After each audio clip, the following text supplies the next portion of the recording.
With triumph and glory comes scandal and tragedy. Something has happened here. From one generation to the next, the Kennedys are more than a family. They are the great American dynasty.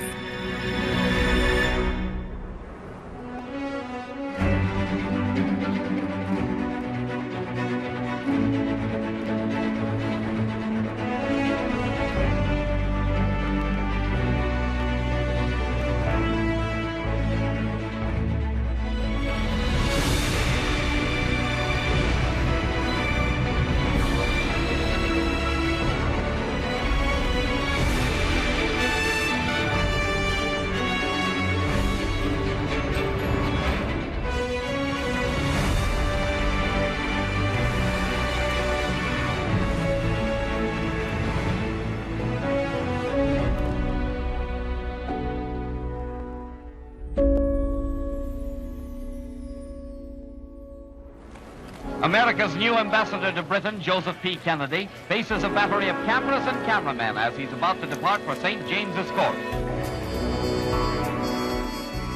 When President Roosevelt sends Joseph P. Kennedy in 1938 across the Atlantic to be the ambassador to the United Kingdom, he was a star, a celebrity. He had run a studio in Hollywood, and he was already a success in business and politics. He was among the top 20 richest men in America. It was big news. The rise of Joseph Kennedy is as remarkable as it is seemingly unstoppable. Joe Kennedy came from an Irish family, and they worked their way from the bottom to the top. They were outsiders. His grandparents came during the Great Potato Famine of the 1840s to Boston. So the family is just 2 generations removed from the peasantry of Ireland. Mr. Joseph Kennedy, the American ambassador, left for Buckingham Palace to present his credentials to the king. Having an Irish Catholic in that job, it was just like the perfect victory in the struggle of my grandfather to feel accepted. And as for me, I'm delighted to be here. You cannot underestimate Joseph Kennedy's ambition in 1938. My grandfather had ambitions, right, to be president himself. And what do you think he finds all England interested in? What about the family, Mr. Kennedy? Joseph and Rose Kennedy have 9 children. From their oldest, Joseph Jr., to their youngest, Ted. The Kennedys aren't just any family. They're a family on a mission. Kennedys to the left of them, Kennedys to the right of them. So England's cameramen work overtime to picture America's new ambassador to Britain with his 9 children. They lined up before the newsreel cameras. With him come Joseph Jr., age 22, and John, age 21. Smiled. Everybody had something to say. This is my first trip to Europe, and I was very excited. I couldn't even sleep last night. There's all these quotes from newspapers saying, we got 11 ambassadors for the price of 1 or something. Pet's Corner at the London Zoo is opened by the Masters Kennedy, who quickly get on sympathetic terms with the animals. So the whole family was accepted with a lot of buzz. The Kennedys understand, before any other American family, the role of glamour. And until now, glamour is something that's really the province of Hollywood. The Kennedys pull it over into the province of politics, really for the first time in a modern way. And as a result, everybody is in love with this family. The Kennedy family really represented America on the rise, an immigrant country where anybody could get ahead if they were smart enough, if they were ambitious enough. People would look at the Kennedy and they would see the American dream. There's a moment when Joe and Rose, his beautiful wife, are at Windsor Castle with the King and Queen, and Joe says, Rose, we've come a hell of a long way from East Boston. Joseph Kennedy grew up in a Boston in which Protestant patricians looked down on the Irish. So he was constantly fighting those prejudices, aware of those prejudices. Our family were immigrants, and my grandmother used to tell stories about how she would pass signs as a little girl saying, "No Irish need apply." And you should never underestimate the "I'll show you" motive in history. Joe Kennedy's insecurity about being an Irish Catholic fed his drive and his ambition, and he was going to prove to people that he was as good as they thought that he wasn't. Joe was a marvelous, a master businessman, deal maker, stock manipulator. My mother, in honor of his birthday, made this wonderful flag of a bear because he was the bear of Wall Street. He shorted Wall Street, you know. He was such a force. He's a rogue. He's a little dodgy. He's a bit of a bad boy, and he's terrifically successful.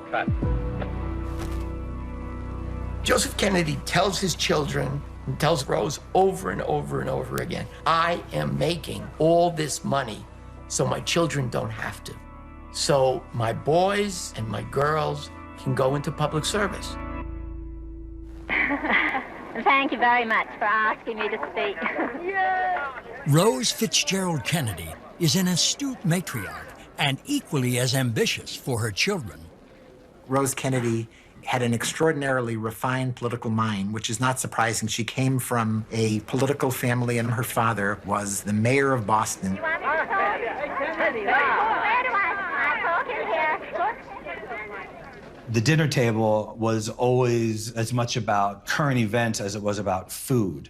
They had to be able to explain what was going on in the world, and they had to be able to do it in an articulate way. I kid you not, my grandmother Rose would have famous quotations pinned to her sweaters. And if the conversation ever lagged, she'd start memorizing her famous quotations because she said, you never know. Somebody might ask to give you a speech and you'd have to say something appropriate. Rose Kennedy is deeply religious. They're one of the most prominent Catholic families. They go to the Pope's coronation. Most of that is coming from Rose. She trained her children how to be good Catholics, and she trained her sons to be leaders, her daughters to raise lots of Catholic children. Joe Kennedy was phenomenally ambitious to be rich. He'd achieved that.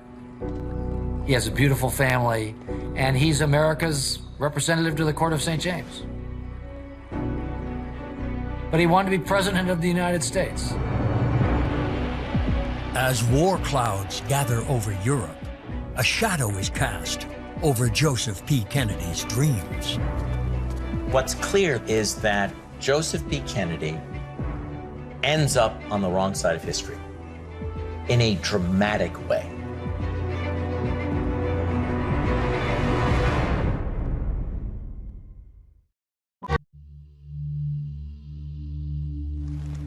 I've been asked by the newspaper man this afternoon what the chances were of appeasement. I said I didn't know what they were, but they certainly were worth trying. As America's ambassador in London, Joseph Kennedy is desperate to prevent war between Great Britain and Nazi Germany. He's concerned that if the British go to war, the United States will go to war. He believes that war is ruinous to a country's finances.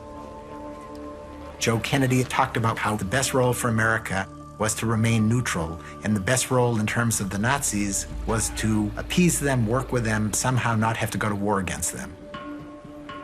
He believed that he could make a deal with Hitler, and that Hitler was a rational politician and statesman. And in this, he was very, very, very wrong. He never saw the moral challenge that Hitler posed. I have to tell you now, this country is at war with Germany. Once war broke out, Ambassador Kennedy wailed, "It's the end of everything." Kennedy is convinced the Hitler war machine is unstoppable. England will simply be devoured. Almost as soon as Britain goes to war, Joe decides that he's going to send the children home. The U.S. liner Washington brings home the biggest group of refugees. Among returning notables are Mrs. Joseph P. Kennedy and children. My wife and I have given 9 hostages to fortune. Our children and your children are more important than anything else in the world. Joseph is called a coward for his decision to send his family home. For his opposition to the war, he is branded a Nazi sympathizer. Roosevelt privately called Kennedy a fascist. And once Britain was in war, fighting back, and Joe was still trying to appease, he was too outspoken, and he was called back to Washington. President Roosevelt did not want to appease. Roosevelt wanted to fight. And the last thing that FDR needed was an appeaser as ambassador to Great Britain. Nothing to say until I've seen the president. So he was finished. Got it? Joseph Kennedy goes from being a legitimate power broker in the United States and a player in international politics to being a pariah. When he crashed and burned as ambassador to Great Britain, that not only cost him his job, it cost him his notion that he could become president. And almost from the moment that he realized that he couldn't do it, the aspiration was his kids would do it. Joseph passes his ambitions on to Joe Jr., Kathleen, known as Kick, and Jack. He calls them his golden trio. His eldest son, Joe Jr., was not only handsome, but also athletically gifted. He was the heir apparent. Joe Jr.'s father and mother believed that he would be the one to carry the standard for the family. His younger son, Jack, is overshadowed by Joe Jr. in his father's mind, but I think having a bit lower expectation gave Jack a chance to be himself. It gave him a kind of freedom to be a kid in a way that I think it would have been tougher for Joe Jr. Jack and Kathleen were the closest. They were both troublemakers. They were both fun, mischievous, and they had each other's backs. She was very popular among boys, and it was because she was vivacious and she was charming and she was funny and she spoke back and she had opinions. She did sort of stand out. As America enters the war, Joseph seizes an opportunity to restore the Kennedy name. Once the United States was in war, he was smart enough to know there was no stopping them. They were going to go in. That was the patriotic thing to do. Sure enough, Joe Kennedy helped them. Air Cadet Joseph P. Kennedy, Jr. reports for preliminary training. Joe Kennedy was the oldest son and therefore the most beholden to please Dad. And Joe Kennedy wanted Joe Jr. to be President of the United States. Now it's a front seat in America's defense for a young man who saw what happened over there. Unlike Joe, Jack was not dutiful. He had a little bit of a rebellious streak, gallivanting around, chasing girls. He was also sick a lot. When Jack is 2 years old, he contracts scarlet fever, and he is basically sick for the rest of his life. Fallen arches, bad knees, chronic colds, you name it, he had it. Jack gets an office job in the Navy Intelligence Service because Jack is disabled in any number of ways. It's during that office job that he takes up with a woman. She's a Danish journalist called Inga Arvard. They have this very intense affair, and the problem was that the FBI were recording some of these romantic sessions. Inga Arvad was a great beauty, but she was allegedly a German spy, and that made it a bit awkward. Jack Kennedy is in naval intelligence. Is Nazi intelligence trying to take advantage of the Kennedys to learn secrets? The FBI decides to let Joseph Kennedy know what Jack was up to with Inga Arvad. He thought that in his son's best interest, it was important for him to go to a war zone to wind this thing up. Realizing Jack's womanizing could further damage the family name, Joseph intervenes to get him posted to the South Pacific. With Joe Jr. training as a bomber pilot, 2 of his golden trio are now in the line of fire.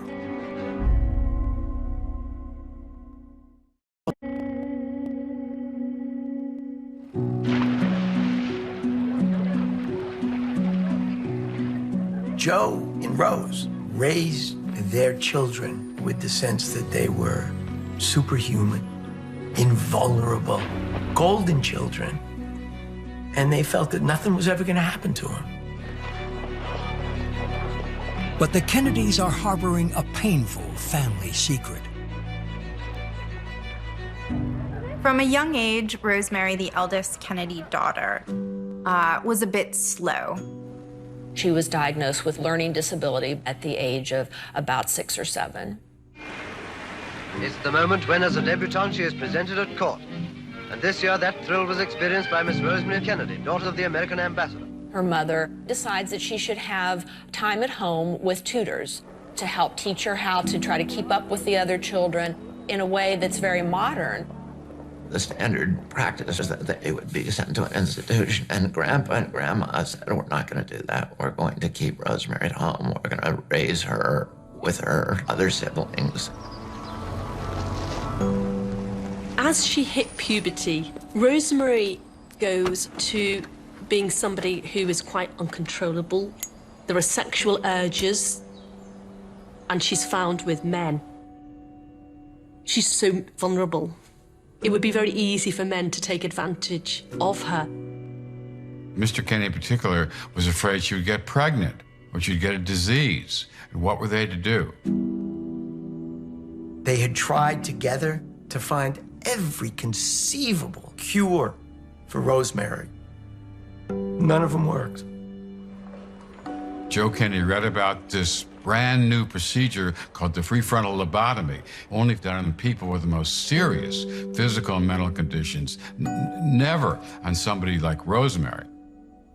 Joe was convinced Rosemary's lobotomy would somehow fix things, and then miraculously she would become a perfect Kennedy like all the other Kennedys. In the Kennedy family, Joe made the serious decisions, and Rose let him do that. And so without consulting Rosemary's mother or Rosemary herself, he decides that this is the procedure that she should have done. The surgeon gives the patient a locum and then begins to cut into the prefrontal lobe. The surgeon asks the patient to sing, and the surgeon continues cutting as long as the patient sings. Rosemary is a very dutiful daughter, and she sings, and she sings, and she sings. And when she stops singing, she has the mental age of a 5-year-old. By the end of the procedure, she's basically lost the ability to talk, and it's clear that this has gone terribly wrong. And Rosemary is then institutionalized from 1941 until she passes in 2005.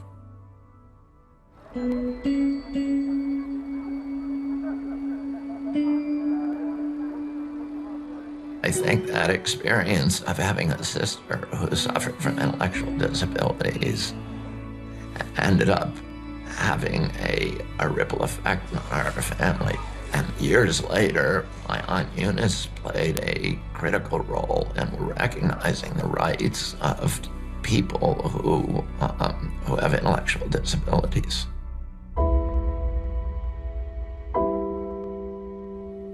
This is the first tragedy to befall the Kennedy family. Rose is overwhelmed by what happened to their daughter, but also overwhelmed by the fact that her second son, Jack, who was physically very weak, enlists for what is probably the most physically difficult job in the Navy. He is in charge of PT-109, which is a small patrol torpedo boat in the Pacific Theater. The PT boat is a new type of craft to carry torpedoes to strike the enemy below the belt. Jack has a terrible, terrible back. And to serve in a PT boat is only going to exacerbate every problem that he's got. Jack Kennedy's PT boat was on patrol on a moonless, dark night. So they don't see this giant Japanese ship coming straight at them. It basically slices JFK's boat in half. Jack is thrown to the bulkhead, injuring his back. 2 of his crew are gone, and they are surrounded by, burning in the water.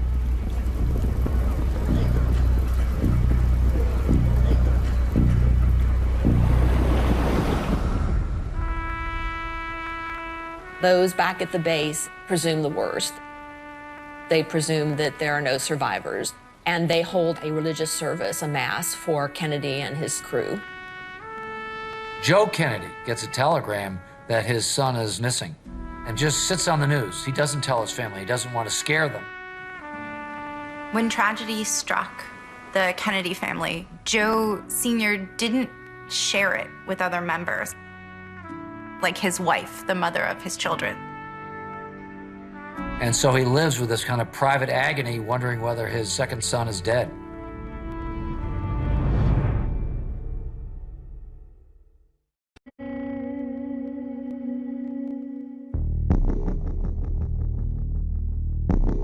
His boat cut in half by a Japanese destroyer in the South Pacific.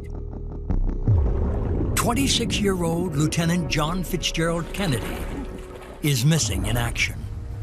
Kennedy said, "I'm the skipper, we're going to have to swim." And they say, "But skipper, it's miles to the nearest island." One of his men is wounded, and Jack, this skinny little guy, tows a man much bigger for miles. They swam for hours. They found an island, but this was Japanese-occupied territory. 2 Solomon Island natives found them and said, "Well, we will try to help you," but they didn't speak very good English. So Kennedy took a coconut and, using his knife, he writes out a message that says, "11 alive native knows position, needs small boat Kennedy." The coconut reaches Allied lines, and Kennedy and his crew are rescued. The point of PT-109 is it was not regarded by John F. Kennedy or anyone in the vicinity of that combat zone as any act of heroism. It was a disaster. Jack should have been court-martialed because he allowed his boat to be in the wrong place at the wrong time. Joseph Kennedy sees an opportunity to turn disaster into triumph. Joe Kennedy was still politically connected and he immediately intervened. And it was only through a carefully managed investigation, Joe Kennedy was overseeing it, making sure that the story came out right, that it became this great, heroic myth of JFK saving his crew. Warner Brothers bring to the screen one of the most important adventures ever filmed. It became a book and years later a movie. It was a certification of leadership, it was a certification of courage, and it became central to the story of Jack Kennedy. The young man I play is a fellow from Boston. His name, Lieutenant John F. Kennedy. Jack Kennedy becomes the military hero, the kind of selfless man, and it's an important part of this narrative that's being crafted around him. Joe Jr. is jealous. His little brother's a hero, and Joe Jr. is not. It was extremely difficult for Joe Jr. He'd always been the oldest brother, the golden boy. There's a banquet for Jack in Boston. And afterwards, Joe came home and wept and said, "I'll show them." And so came that early April morning for a final inspection. They've trained long and hard for these ships. You're on your way, Joe. This is it. Joe Jr. leaves to join the Allies in Europe, seizing his opportunity to become a Kennedy hero. Whether you were British or American, the ultimate in being the dashing war hero was being a pilot. And that's what Joe did, and took on the scariest of missions, which was flying a Liberator bomber going after the greatest threat to the Western Alliance, which was German U-boats.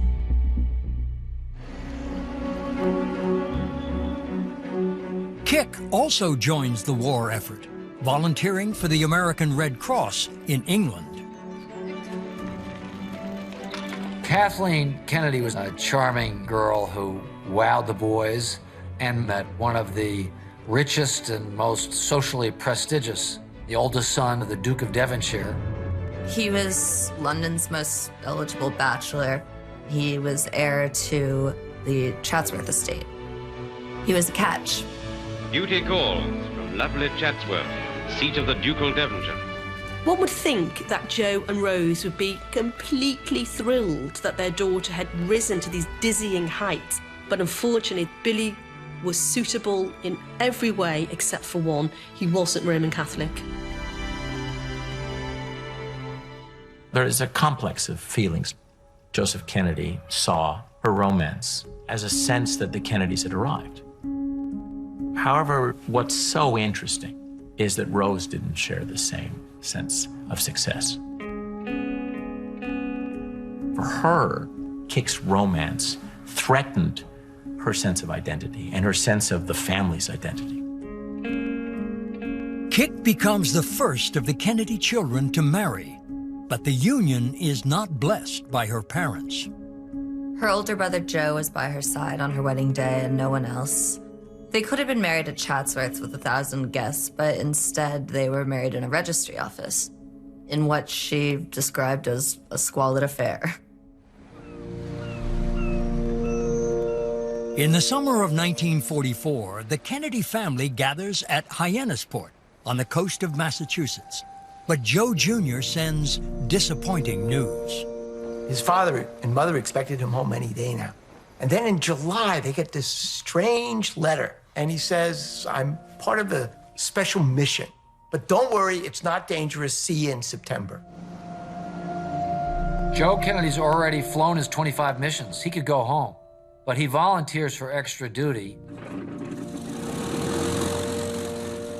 He's gonna fly in a bomber stuffed with explosives towards a secret German weapon on the French coast.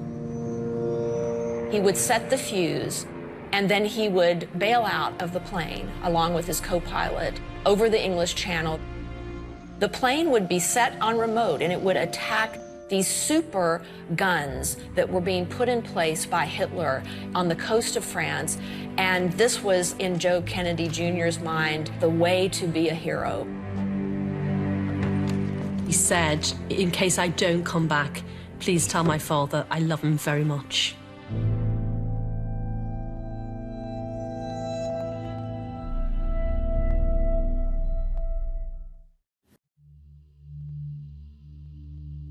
I'll be seeing you in all the old familiar places.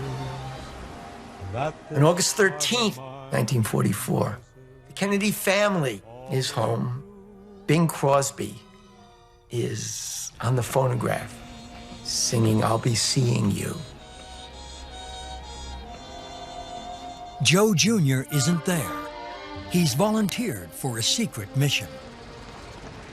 Rose sees two priests draw up to the family home. They say, we're here to speak to Mr. Kennedy. And she says, oh, he's napping. Would you like to come in, have some tea? And they say, no, we have some very bad news about Joe. They go upstairs, they tell Joe the terrible news that his beloved son has been killed in action. Joe has to then come down and tell the rest of the assembled clan that Joe is dead. He said, there's no time for crying, we've got to get on with the living. Kennedys don't cry. And Jack says he wouldn't want us sitting here crying over him. We're going to go sailing. And that's what they did. In Joe Kennedy's rage over the death of his son, he blamed FDR. He said, that son of a bitch, Roosevelt, got my son killed. Obviously an outrageous statement, but it shows the depth of pain that Joe felt. After his death, it was really JFK who had to step up, and there was actually a moment where his father said, okay, you're next. Just after Joe Jr. died, Jack said to one of his friends, I can feel my father's breath on my neck. After the war, Joe Sr. pressures Jack to launch his political career. Jack really wasn't ready for the role that he was about to take on. First of all, he was young. And second of all of the attention up to that point had been on grooming Joe. But the Kennedys always find a way to make their dreams come true. And for Joe Kennedy Sr. in 1946, his dream is to have Jack go to Congress. The problem is that there is no seat open to run for in Boston. But there is one that's being held in the 11th District by an infamous politician called James Michael Curley. And Joe buys him off by retiring his debts and other favors and makes him go away and run for mayor, opening the seat for Jack. And Jack suddenly finds himself out walking the streets, shaking hands, kissing babies, having to learn to be a politician. From dawn to dusk, Kennedy worked. He began the day at factories at 6 in the morning, and he kept going with meeting after meeting after meeting till late at night, when he would collapse into the bathtub first to ease the pain in his back. Joe Kennedy is smart enough to know that his profile is not good. He was an appeaser. He knows he needs to stay in the shadows, in the background. But Joe has the money. So Joe provides the funds to make Jack's career possible. Reader's Digest featured John Kennedy as a hero from the Pacific War. His father saw to it that this was given maximum publicity. I think 100,000 copies of the Reader's Digest article were purchased by Joe Kennedy Sr. to help campaign. The father later said, for the amount of money I spent in that campaign, I could have elected my chauffeur. That standing of being a war hero is something they know how to make very good use of. Joe Kennedy's money absolutely helps. But it's PT 109, plus the family's energy, plus the family's political contacts that proved to be a winning combination in 1946. Jack Kennedy was elected to the House of Representatives. But Jack's exertions on the campaign trail take a heavy toll. He gets sick, and doctors determine that he has Addison's disease, which leads to a weak immune system, making him susceptible to diseases and infections. At first, the doctors think that Jack is going to die young, but they're developing treatments at this time that can effectively keep Jack alive. The family don't want Jack's illness to become an open story. So, in fact, the story goes out to the press that Jack's suffering from a recurring bout of malaria. At just 30 years old, Jack faces his own mortality. He was a fatalist. He talked about death a lot. It didn't scare him. He had this sense that it was going to happen, probably sooner rather than later. And that certainly helped make him a young man in a hurry.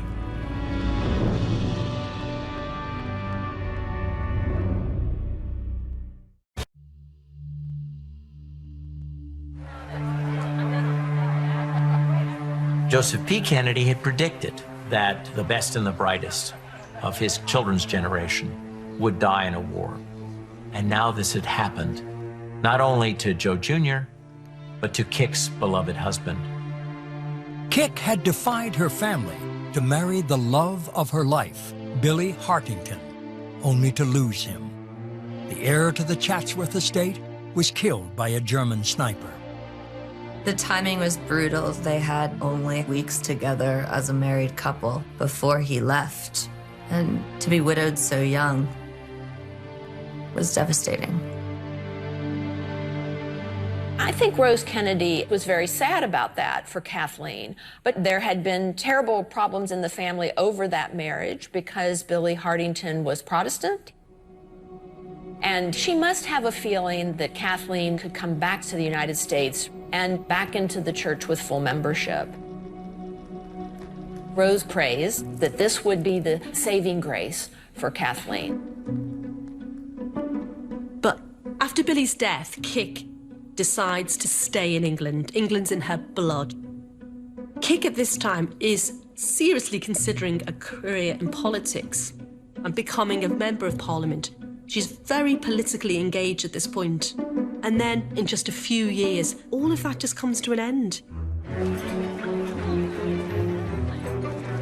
In 1948, Kathleen tells her parents that she's fallen in love a second time with a British nobleman, an Anglican, who is married and has a child. And she tells her parents that as soon as Peter Fitzwilliam's divorce is final, that she will marry him. Peter Fitzwilliam was a bad boy. He was into gambling, he was into horse races, into women. He was Protestant and he was married. To be involved with somebody like Peter Fitzwilliam was the ultimate sin in Rose's eyes. Rose says Kick will be marrying a divorced man, which will mean that it's not a valid marriage in the eyes of the Catholic Church. And so she has to tell her beloved daughter that she must disown her if she goes through with the marriage. She really genuinely believed that her daughter's soul would go to hell.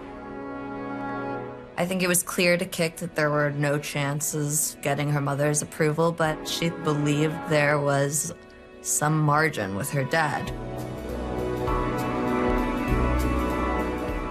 Her father is coming over to Paris on business in 1948, and she makes an arrangement with him that she and Peter Fitzwilliam will come meet him, and Kathleen's hope is that he will then give his blessing to the marriage. Before, though, they have their meeting, Kathleen and Peter decide that they will take a mini holiday in the south of France in the Riviera.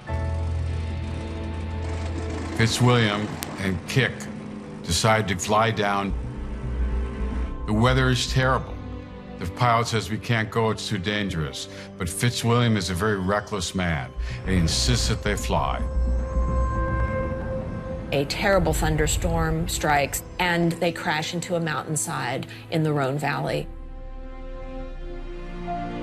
The pilot, the co-pilot, Kick, and her fiancé are all lost. Joe Kennedy never sees his daughter again except in a casket. Jack learns that his beloved sister Kick has died in France. Jack Kennedy is a man who doesn't cry, who rarely shows emotions, but that day, Jack Kennedy breaks down. Jack is totally debilitated by grief. And he's supposed to organize the family to go to the funeral, which is going to be held in England. But he can't do it.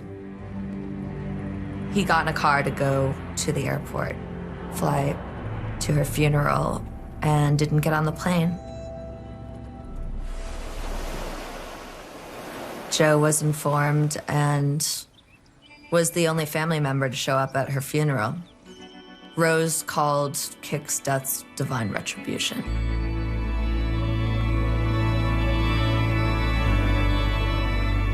My wife and I have given 9 hostages to fortune. Joe Kennedy had lost his oldest son, Joe Jr. He'd lost his older daughter, Rosemary, to a botched lobotomy that had ended her life as far as the family was concerned. And beloved Kick was gone too.